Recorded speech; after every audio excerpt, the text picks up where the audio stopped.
کبیرہ گناہوں میں بھی سب سے ٹاپ لیول کا ایک کبیرہ گناہ ہوتا ہے، اس سے تھوڑا کم درجے کا ہوتا ہے، اس سے تھوڑا کم درجے کا ہوتا ہے، اس طرح کبیرہ گناہوں کی فہرست ہے۔ صغیرہ گناہ میں بھی سب سے چھوٹا صغیرہ ہونا، اس سے تھوڑا صغیرہ، اس سے تھوڑا صغیرہ، اس طرح اس میں بھی فہرست ہوتی ہے۔ اس حدیث سے انشاءاللہ جب ہم مسائل نکالیں گے تو یہ سارے مسائل آئیں گے۔ معلوم ہوا کہ ماں کی نافرمانی کرنا اس کو اللہ نے حرام کیا ہے، یہ کبیرہ گناہ ہے، مگر کبیرہ گناہ میں بھی بڑا۔ اس لیے بخاری رحمہ اللہ نے کیا کیے، سب سے پہلے ماں کی نافرمانی کے تعلق سے حدیث کو پہلے لائے۔ اس بات کو اور تقویت دینے کے لیے میں نے کون سی حدیث پیش کی؟ وہ حدیث جس میں ایک صحابہ رسول کہتے ہیں اللہ رسول میرے حسن سلوک کا سب سے زیادہ حقدار کون ہے؟ تو کہا تیری مطلب تمہاری ماں، اس کے بعد پھر تمہاری ماں، اس کے بعد 3 بار آپ نے یہی کہا، چوتھی مرتبہ باپ، یعنی ماں باپ دونوں مل کر آتے چوتھے نمبر پر، صرف ماں پہلے نمبر پر، دوسرے نمبر پر، تیسرے نمبر پر تک ماں ہی ماں ہے۔ اس لیے اس حدیث کو سب سے پہلے لائے، اس کے بعد دوسری حدیث لائے، اس طرح اس کے بعد ایک اور حدیث بھی لائے، اس میں بھی ایسی ہی الفاظ، تو 3 حدیث لا کر باب کو مکمل کر دیا۔ 3 حدیثوں کو لا کر باب کے جو الفاظ تھے، باب میں جو مسئلہ تھا، اس مسئلے کو ثابت کیا۔ تو پہلی حدیث کے اندر آپ صلی اللہ علیہ وسلم نے کہا ان اللہ حرم علیکم عقوق الامہات، بے شک اللہ تبارک و تعالیٰ نے حرام کیا ہے تم پر ماؤں کی نافرمانی کرنا۔ اس کے بعد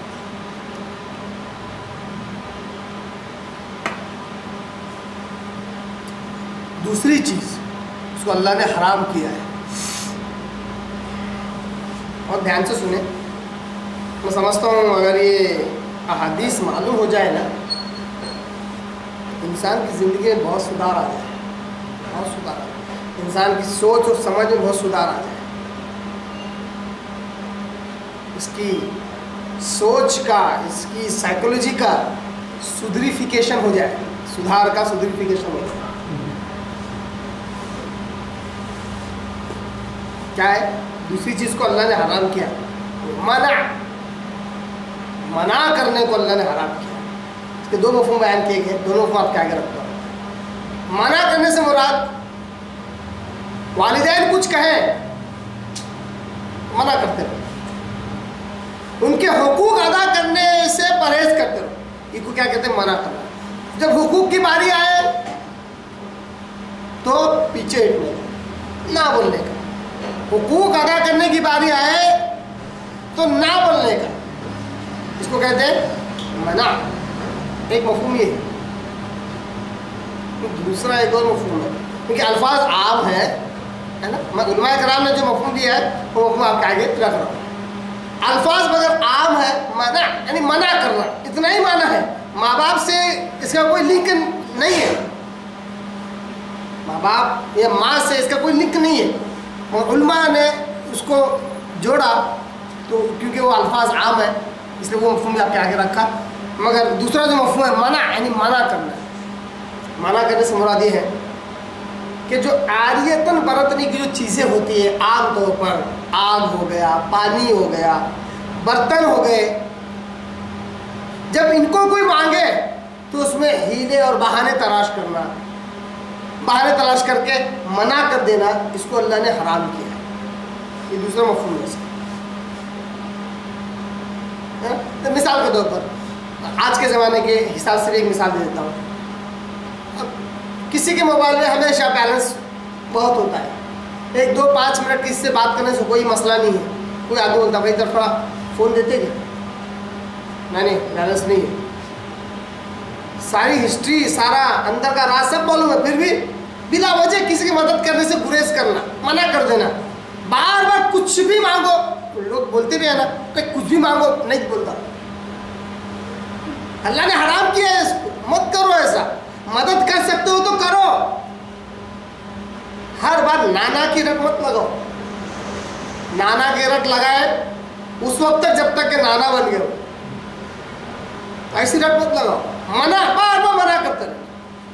ایسا ہوتا ہے عام طور پر معاشرے میں، سوسائٹی میں، خاص طور پر مسلمانوں کی سوسائٹی میں بازو والے پڑوسی آتے ہیں اور کہتے ہیں تھوڑی سی شکر دے دو، شروع ہو جاتا ہے ٹیپ ریکارڈ عورت کا، گھر کی عورت کا، کیا گھر کی جو بنیادی ضرورت ہے وہ ان کے پاس نہیں ہے، ہر 2 دن میں پاؤ سے شکر لے جاتے ہیں ہمارے پاس، کیونکہ پاؤ سے نہیں لیتے ہو، 1 آدھ چمچ 2 چمچ پاؤ سے شکر لے جاتے ہیں ہمارے پاس، بڑا چڑھا کر بول دیں گے، جبکہ یہ ہر روز کی ڈیلی استعمال کی، اس کو بولتے ہیں کیا، یوٹیلیٹیز ہے نا، جو ڈیلی استعمال کی جو چیزیں ہوتی ہیں ان کو منع کرتے رہتے ہیں۔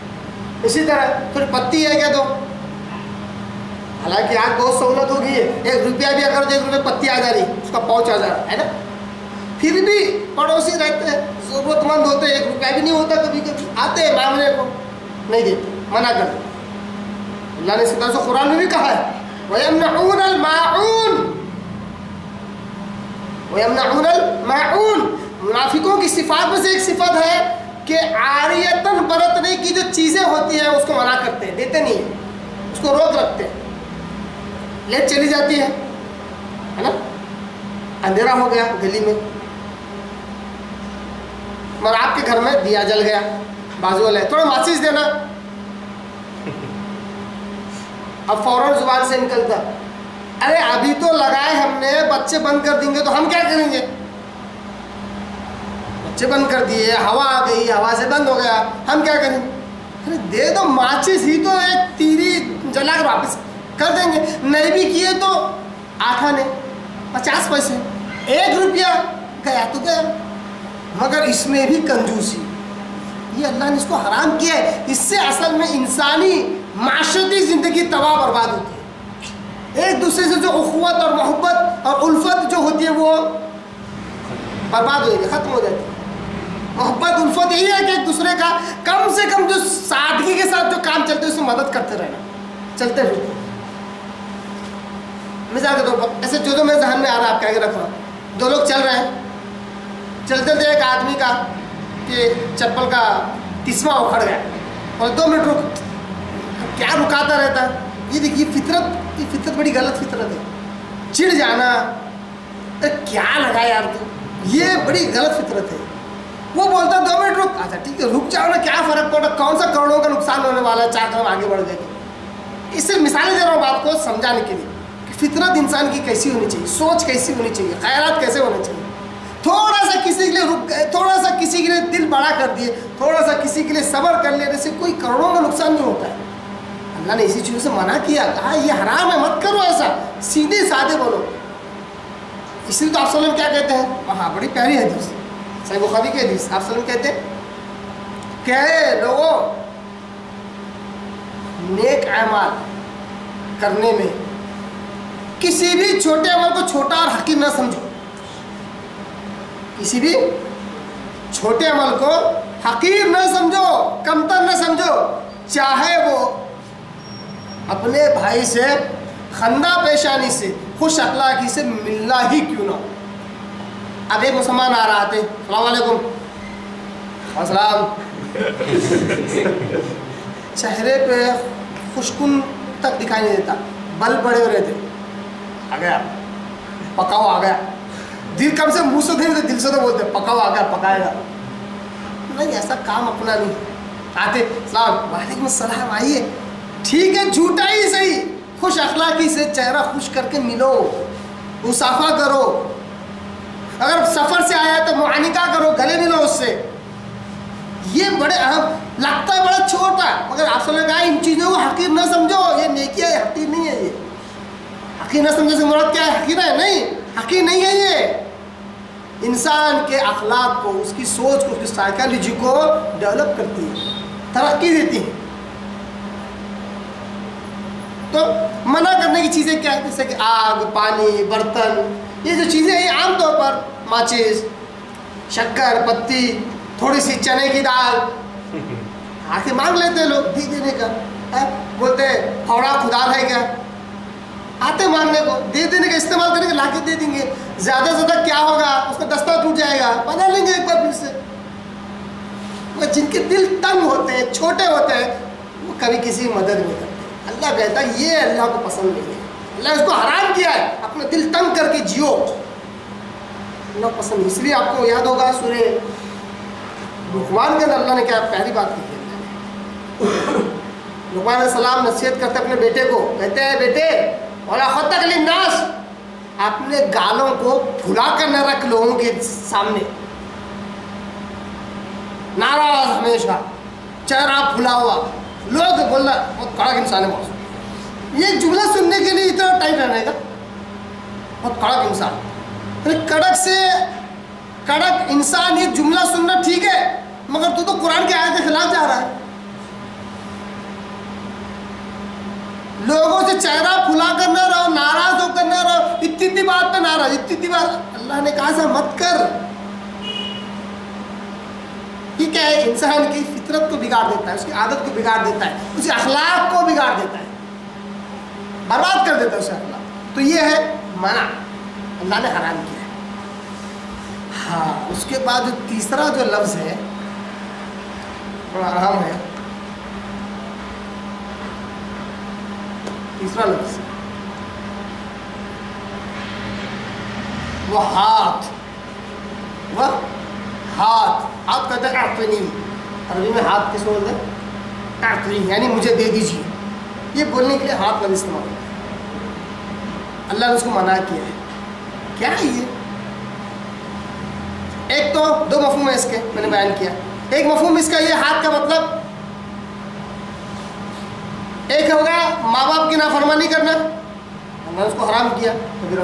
دوسرا ہے ماں باپ کے حقوق کو جب ادا کرنے کی باری آئی تو منع کرتا رہنا, نہیں بولنا ہے نا, پیچھے ہٹنا.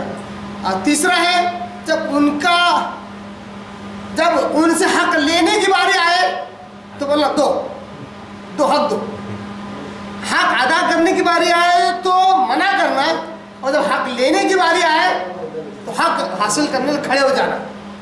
علماء نے ایک معنی اس کا یہ بتایا, ہاتھ کا مطلب مانگتے رہنا, ہمارا حق کب دے رہے.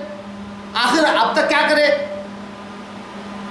ابا نے تو بہت کچھ کرے, مگر جیسے کالج میں چلے گئے تو جو ڈیلی کی پاکٹ منی 10 روپے تھی اور وہ 500 روپے ہو گئی, پھر بھی 500 روپے کم پڑتے, اور باپ کے نام پہ روتا رہتا کہ ہمارے والد صاحب ان کے جیسے نہیں, دوسروں کے باپوں کی مثال دیتا. استغفراللہ. چچا کی مثال دیتا, پڑوسیوں کی مثال دیتا. نہیں, خود کا حق مانگنے کی باری آئی تو بہت تیز اور تراک ہو گیا, اور جب خود حق ادا کرنے کی باری آئی تو بھیگی بلی بن گیا, خاموش ہو گیا, یا الٹ جھگڑے اور بحث میں آ گیا, نہیں ادا کرتا. ایک معنی ہاتھ کا مطلب یہ ہو گیا. سمجھ میں آ گیا؟ ماؤں کی نافرمانی کرنا, منع کرنا حقوق ادا کرنے سے. وہ ہاتھ مطلب جب حق لینے کی باری ہے تو مانگتے رہنا. اللہ نے اس کو حرام کیا. دوسرا ایک اور مفہوم ہے اس کا, کیونکہ لفظ عام ہے اس لیے دونوں مفہوم آپ کیا رکھ رہا ہوں. وہ ہاتھ یعنی مانگتے رہنا انسان کی زندگی کو برباد کر دیتا ہے. جب دیکھو تب ان سے 10 روپے مانگ لیے, ان سے 50 روپے مانگ لیے, ان سے 1000 روپے مانگ لیے, پوری زندگی مانگنے میں گزر رہی ہے, زندگی بھر بس مانگنے میں. اللہ نے حرام کیا ہے اس کو. اللہ چاہتا ہے کہ اس کے بندے بے نیاز ہو کر جیے. کیسے جیے؟ بے نیاز, بے پرواہ. اے اللہ تو دے رہا ہے, بس میں جی رہا ہوں. ضرورت ایک دوسرے کی پڑتی ہے, میں جب ضرورت ہے تب مانگے. اب جس کو عادت مانگنے کی ہو جائے, دیکھیے بہت بڑی بات کہہ رہا ہوں, کسی کو بات بری لگے تو معافی چاہتا ہوں. صرف مانگنے والے فقیر اور بھیک مانگے ہی نہیں ہوتے, بہت سے ایسے ہیں جن کو عادت پڑ چکی ہے مانگنے کی. ہر کچھ دن گزرے کے کچھ نہ کچھ مانگ لیتے کسی نے کسی سے. زندگی ان کی کبھی چلتی ہی نہیں ڈھنگ سے, بہت اتار چڑھا, بغیر مانگے رہتے ہی نہیں. معاشرہ سوسائٹی کا ماحول یہ رہتا ہے کہ بازو والے پڑوسیوں سے کبھی شکر مانگ لیتے, کبھی پتی مانگ لیتے, کبھی چمچ مانگ لیتے, کبھی پھوڑا خدا مانگ لیتے, کبھی ماچس مانگ لیتے, مانگتے زندگی گزرتی. اور عام طور پر زندگی کے معاملے میں کیا رہتا, بیوی کو ٹارچر کرتے رہے, جا کچھ تو لے کے آ, اپنے سسرال سے باپ سے کچھ تو مانگ کر لے کے آ. مانگنے کی عادت, دوستوں سے اٹھتے بیٹھتے مانگنے کی عادت. کبھی چائے پلائیں یعنی ہمیشہ پئیں گا, ہمیشہ چائے پئیں گا. یہ کیا ہے؟ یہ چائے پلا رہا کہ نہیں پلا رہا, مست تو ٹائٹ سینے چڑھا کے کمر پہ ہاتھ رکھ, چائے پلا رہا کہ نہیں پلا رہا. مانگنے کا, بس مانگتے رہنے کا. یہ تو ہوگا نارمل زندگی. ویسے ہی کرایہ بھرنے کا آیا دن، دوست کو فون لگایا، اللہ ہم سب کو ایسے برے حالات سے نکالے، اللہ ہم کو بے نیازی کی زندگی دے، خوش اور خود اچھی زندگی اللہ ہم سب کو دے. مگر عام طور پر جو زندگی کے جو تجربات ہوتے ہیں وہ آپ کے آگے رکھ رہا ہوں کہ کیا کیا ہو سکتا ہے ان کے. تو جیسے ہی کچھ دن گزر جاتے ہیں، مہینے کا کرایہ آتا تو ہر بار مانگ کے کرایہ، ادھاری میں پوری زندگی گزر رہی ہے. ادھار لینا غلط نہیں ہے مگر مانگتے رہنا یہ غلط ہے. وہ ہاتھ مطلب مانگتے رہنا، تو اس کو بھی اللہ نے کیا کیا ہے؟ منع کیا ہے. اس تعلق سے بڑی پیاری حدیث آتی ہے، بڑی دل کو چھوتی ہے میرے. صحیح بخاری کی حدیث ہے کہ آپ صلی اللہ علیہ وسلم ایک دعا مانگا کرتے تھے. کیا دعا مانگتے تھے؟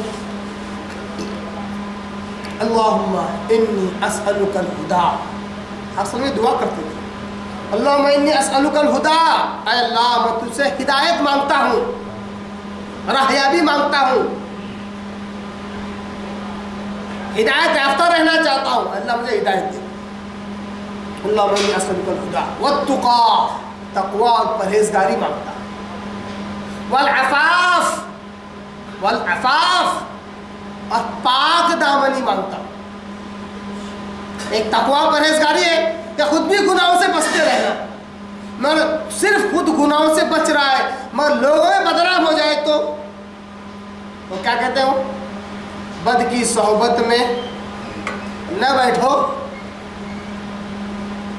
بد کی صحبت میں نہ بیٹھو، بد اچھا بدنام برا. بد کی صحبت میں بیٹھنے سے تم کبھی برا کام تو نہیں کریں گے مگر بیجا بدنام ہو جائیں گے، ہے نا.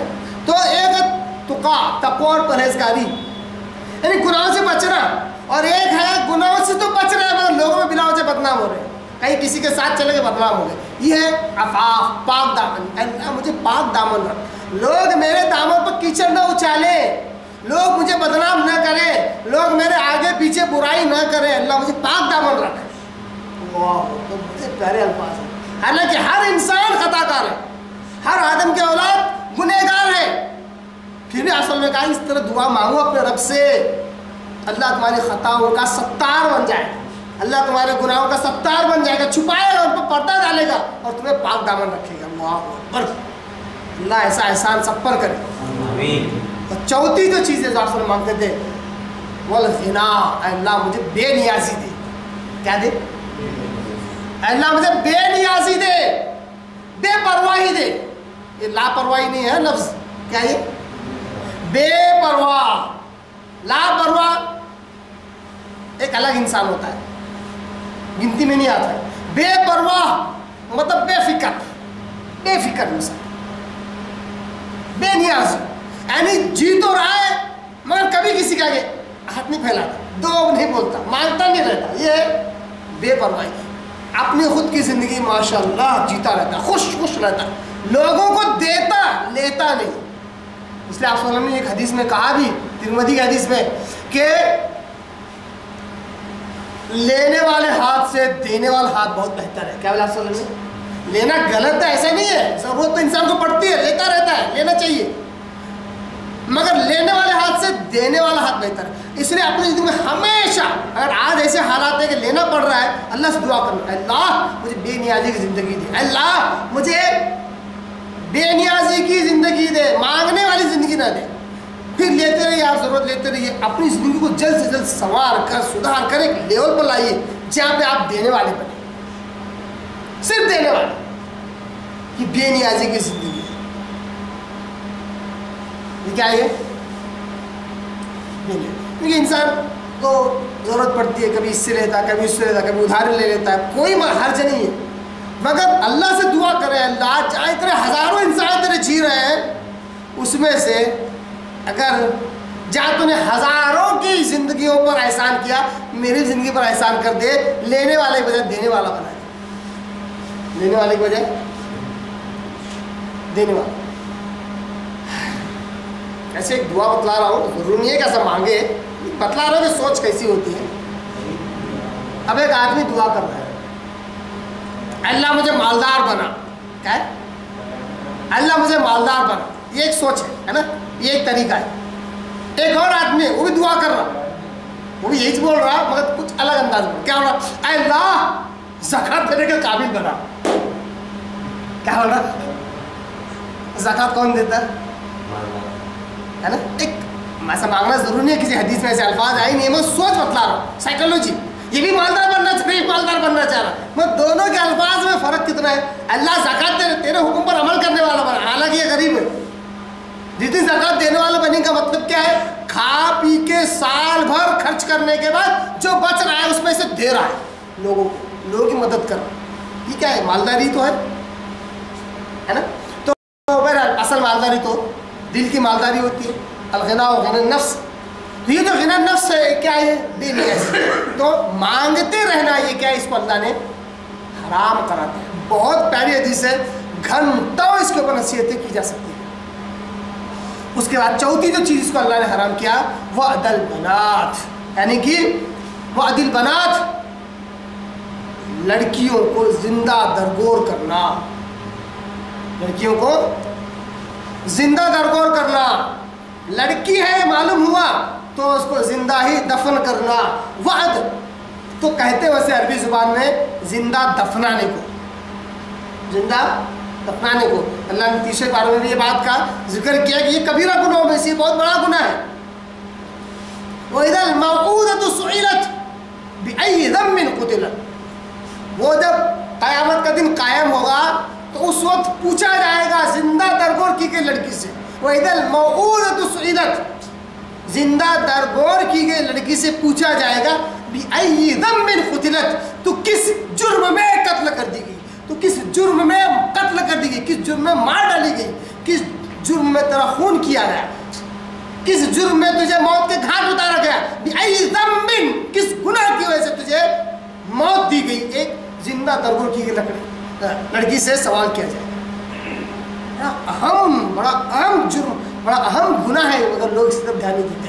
حالانکہ بات تو عرب کے اس گناہ کی طرف اشارہ ہے, اس جرم کی طرف اشارہ ہے. اس میں معلوم ہوتا ہے کہ لڑکی پیدا ہوئی ہے تو باپ پورے معاشرے میں اپنا سر چھپائے شرمندہ گھومتا رہتا تھا.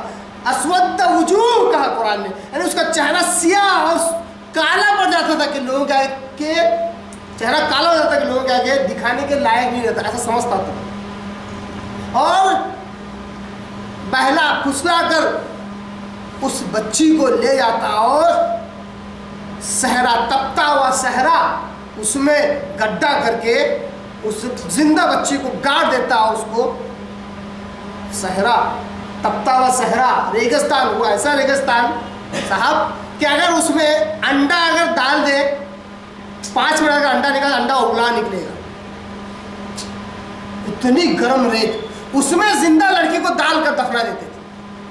اسلام کا یہ بہت بڑا گناہ ہے, کبیرہ گناہ. کیا یہ گناہ آج ہو رہا ہے؟ ظاہر سی بات ہے آج ہو رہا ہے. آپ کا بھی ذہن ادھر ہی جا رہا ہے. آج بھی معلوم ہو جائے کہ ماں کے پیٹ میں, لڑکی کے پیٹ میں, بہن کے پیٹ میں, بیٹی کے پیٹ میں بیٹی ہے, فوراً چالیں چلنا شروع کرتے ہیں کہ اس کو کیسے ختم کیا جائے,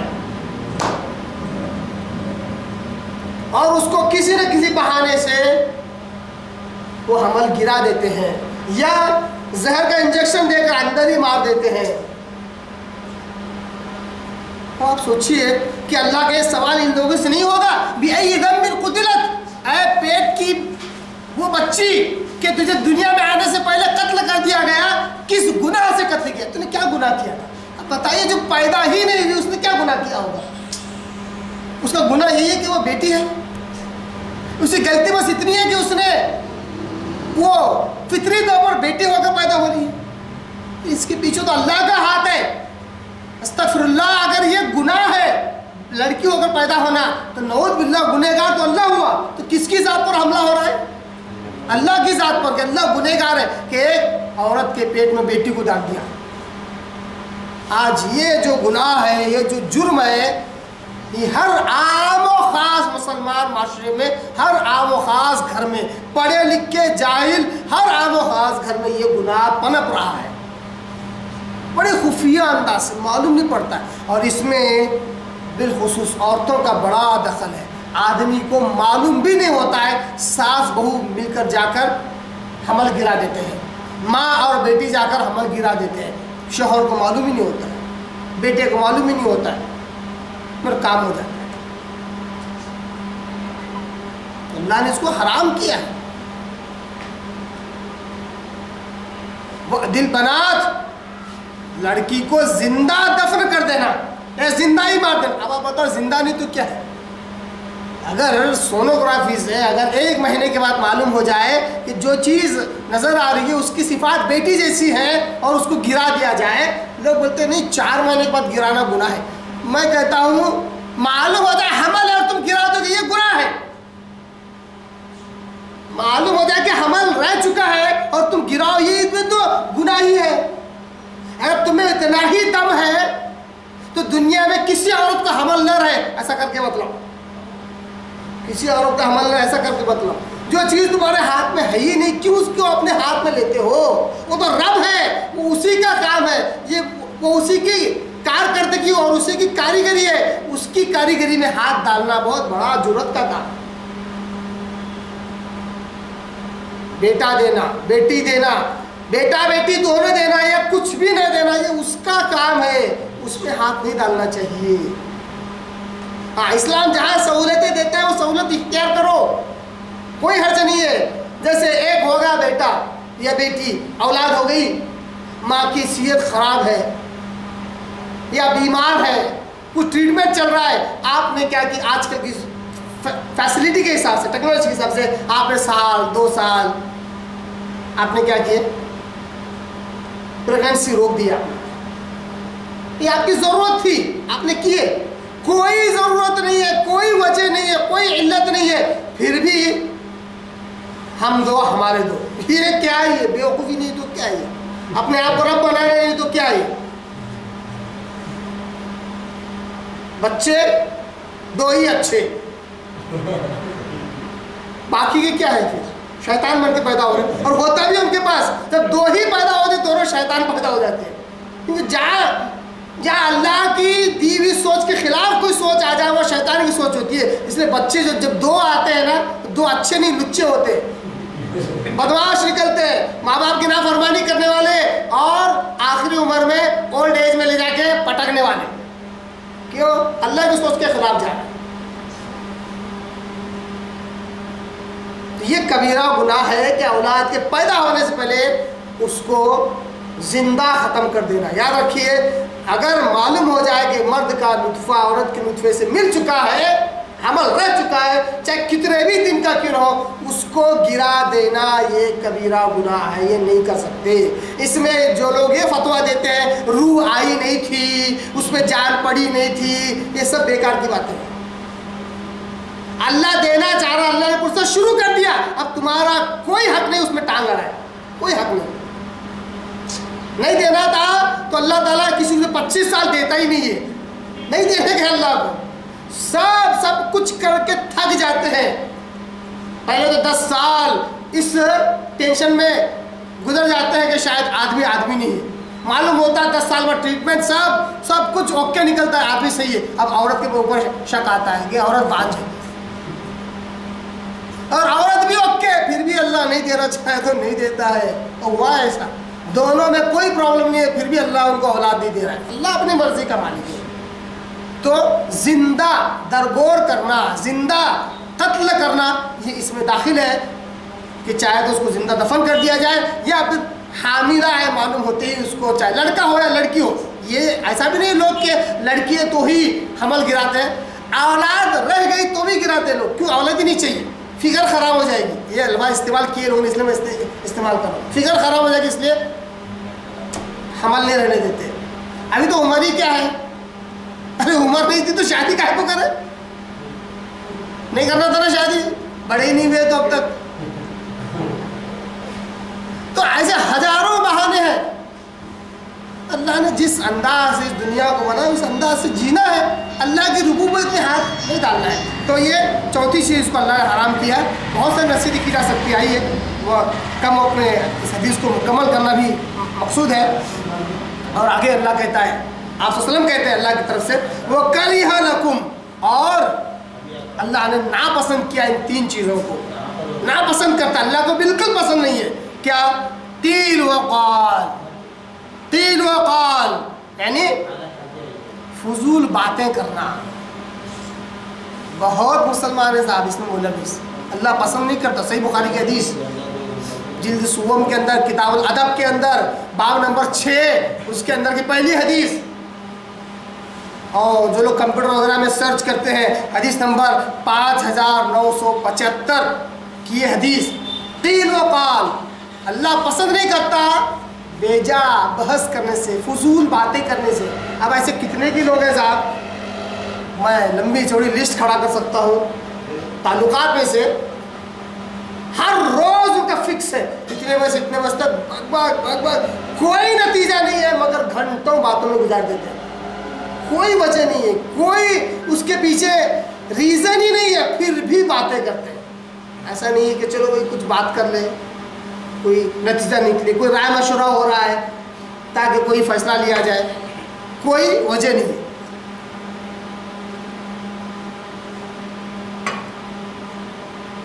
یہ تو وہ لوگ ہیں جو اپنی زندگی میں سے ایک حصہ برابر ہر روز نکال دیں. جتنا بیوی بچوں سے بات نہیں کریں گے اتنا دوستوں سے بات کرتے ہیں. بیکار لمبی لمبی باتیں اور حیرت انگیز افسوس صد افسوس. جو برا لگتا ہے معافی چاہتا ہوں. یہ وقت بھی ایک دم خصوصی وقت رہتا ہے، وہ رات کا 3-4 بجے سے پہلے جگہ سے نہیں اٹھیں گے. اب بتاؤ یہ بیوی بچوں کا کہاں خطا کر، بیوی کا کہاں خطا کر رہے ہو؟ بچے تو بیچارے سو جاتے معصوم ہے، جس کو سمجھتا وہ ہے بیوی اس کا بھی خطا نہیں کر رہے. تو چھوڑ کے چلی جائے یا طلاق کے معاملات ہو جائے تو غلطی ان کی رہتی نہیں جناب کی، عورت ہی غلطی رہتی. کیوں؟ ارے میرا دل ہی نہیں بولتا. تیرا دل کیسے بولے گا؟ تو رہا ہی نہیں اس کے ساتھ کبھی. اسی طرح چند دوست ہیں، دن میں ملو رات میں ملے گفتگو باتیں بس چلتے رہنے. ہے دیندار ہو گئے. اب یہ حدیث دیندار لوگوں کے لیے یاد رکھیے، دیندار لوگوں کے لیے جو دین سے جڑے ہوئے نہیں ان کے لیے آئی بھی نہیں. ان کو کیا معلوم اللہ کی چیز کو منع کرتا کوئی چیز اللہ نے حرام کیا، وہ تو دین سے جڑے ہوئے نہیں ہیں. جو دیندار ہیں، جو دعات ہیں، جو دعوت کا کام کر رہے ہیں، جو اللہ اس سے محبت کرتے ہیں، جو اپنے آپ کو حدیث والے کہتے ہیں، صحابہ تابعین اسلاف والے، ان کے لیے حدیث ہے یہ کہ کھڑے ہو گئے تو بس باتیں کرتے رہنے کا، کوئی وجہ نہیں کیوں بات کر رہے، کوئی وجہ نہیں ہے. ایسا نہیں کرنا چاہیے. اللہ کو یہ بات ناپسند ہے. قیل وقال، اصل میں عربی میں قیل کہتے ہیں کہا گیا، قال کہتے ہیں کہا. قیل وقال یعنی کہ بک بک کرتے رہنا. بعض لوگوں کی عادت رہتی، میں کہتا ہوں بعض لوگوں کو کیا کسی کی عادت رہتی، جو شروع ہو جاتا ہوں میں ٹیپ ریکارڈ تو اسٹاپ کا بٹن نہیں ملتا سامنے والے کو. کہاں دبائیں گے تو بٹن یہ ٹیپ ریکارڈ رکیں گے. ایک واقعہ شروع ہوتا اب ایسا لگتا ہے کہ یہ بات ختم ہو گئی، شاید اس میں ایک اور لنک لگ گئی رہتی ہے، دوسرا واقعہ شروع ہو گیا رہتا. اس کو تو قیل وقال، اس نے کہا، اس کے بعد میں نے کہا، پھر اس نے کہا، پھر میں نے کہا، پھر اس نے کہا، وہ بات ہی ختم نہیں ہوتی. یہ کیا ہے؟ بکواس، بک بک بک بک بک بک بک کرتے ہیں. اللہ کو ناپسند نہیں. ایک مومن ایک مسلمان یہ بک بک میں نہیں رہتا ہے. بولتا تو ایک بات بولے گا، اچھی بات بولے گا، خاموش رہے گا. اس لیے آپ سوچ میں کیا کہا؟ القول معروف صدقہ، اچھی بات کہنا بھی صدقہ ہے. یعنی آپ بک بک وہ کرنے کو ایک بات بولو، اچھی بات بولو، خاموش ہو، اس پہ بھی ثواب ملے گا، صدقے کا ثواب ملے گا. وہ صدقہ بہت بڑی چیز ہے. بیجا بک بک کرتے رہنا اللہ کو ناپسند ہے. اسی طرح وکثرۃ السؤال، کثرت سوال کرنا. دوست کے ساتھ کھڑے رہے تو بھی ایک سوال صرف ہمیشہ کسی کے پیشہ میں سوال بارتی سے رہتا، کچھ بات کرے کہ سوال ہی سے رہتا ہے ان کا. سوال کی دکان، کچھ بھی خریدنے جاؤ سوال ہی ملتا وہاں پہ. اسی طرح ماں سے بات کرے تو بھی سوال، باپ سے بات کرے تو بھی سوال، بھائی سے بات کرے تو بھی سوال، بیوی سے بات کرے تو بھی سوال. بیجا سوالات کی ضرورت نہیں ہے. اللہ نے دماغ دیا، کامن سینس دیا، دیکھو اور سمجھو بھی. جیسے مثال کے طور پر کسی نے پانی، ایک مثال دے رہا ہوں، پانی کی پیاس لگی، پانی لے کے آ رہا ہے. کیا ہونا چاہیے؟ کامن سینس کیا ہے؟ سامنے والا پانی دے رہا ہے، لینا اور پینا ہے. باقی کا پانی کیا ہے، دینے والا کون ہے، یہ سب سمجھ میں آ جائیں گے نا بعد میں. جیسے لا رہے ٹھنڈا ہے نا، کیا ہے کہنے کے لیے سوال، یہ دیکھ لے ٹھنڈا نہیں آیا تو رکھ دے، بیچارہ جو اس سے ہو سکتا ہے وہ کر رہا ہے. ہاتھ دھوئے کہ نہیں دھوئے؟